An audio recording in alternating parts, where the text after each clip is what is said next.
To anyone that may be involved, do the right thing. This is an 84-year-old grandma that we're talking about. Imagine you're in Tucson, Arizona, in February of 2026. It's unusually hot, and the nights are pitch black because they have these anti-light pollution laws for astronomy. You're walking through a neighborhood in the Catalina foothills, and you see this 40-foot tall shadow with 3 arms sticking into the air. You'd probably scream, right? I would. But it's just a saguaro cactus. They look almost human-like in the dark. It's in this environment surrounded by these giant human-like plants that Nancy Gutherie, an 84-year-old grandmother, member of a church, and what I think a pretty famous family, is kidnapped from her own home. Welcome to Tiff's True Crime channel. Some stories have shadows that linger long after the case goes cold, and some questions demand answers.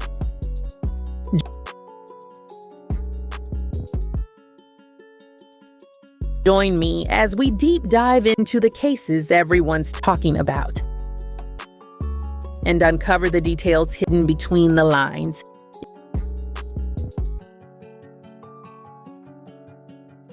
If you're ready to seek the truth, like and subscribe, and let me know what you think in the comments. The only thing the family of Nancy Gutherie has is this creepy doorbell footage. But wait, it's not even from the doorbell itself, because the kidnapper literally ripped the Google Nest right off the wall and took it with him.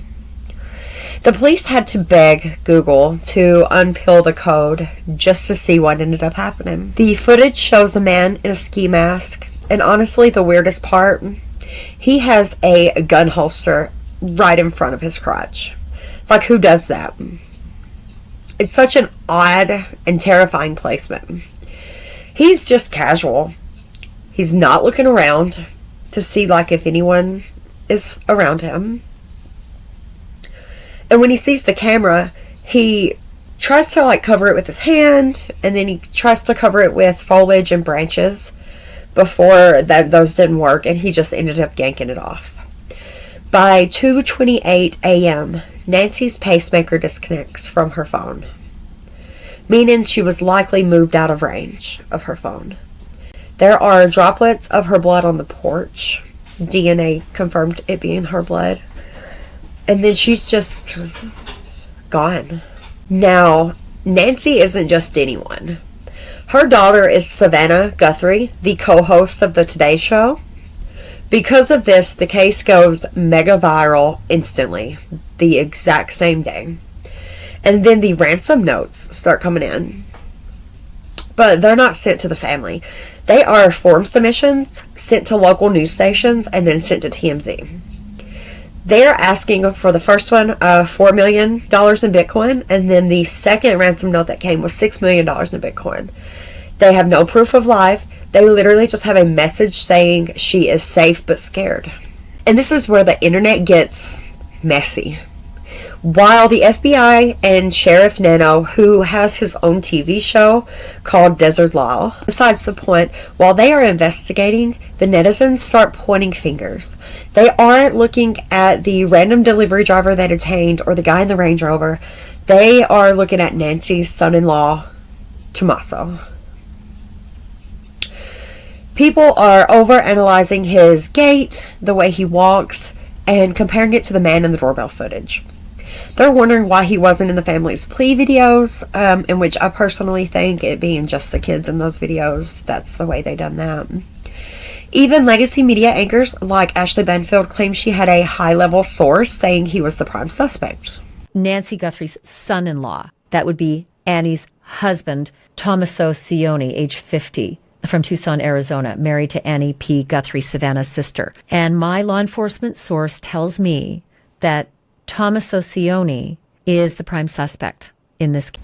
To everyone following this case, we do need to talk about what is actually going on behind the scenes in Tucson also. Because it feels like a movie, but the subplots are getting darker by the second. Just a little bit on that TV show of the Sheriff Nanos called Desert Law. We are going to give you a little bit about the man in charge, Sheriff Nanos. While he is leading the hunt for Nancy, he is also technically a TV producer. The Pima County Sheriff's Department has its own A&E show called Desert Law. On the show, they look like this high-tech, perfectly synchronized unit stopping bad guys and avocado smugglers, because they can smuggle the drugs in with the avocados. But netizens are pointing out a major disconnect.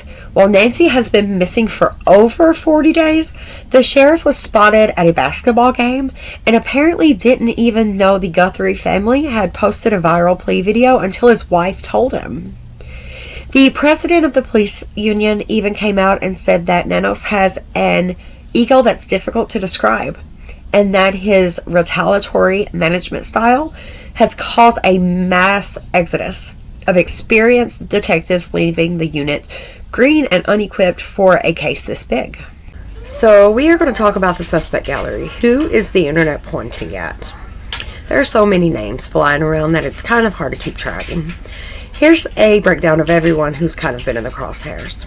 First, you have Tommaso, I don't know if I'm ever saying his name right, the son-in-law of Nancy, Annie's husband.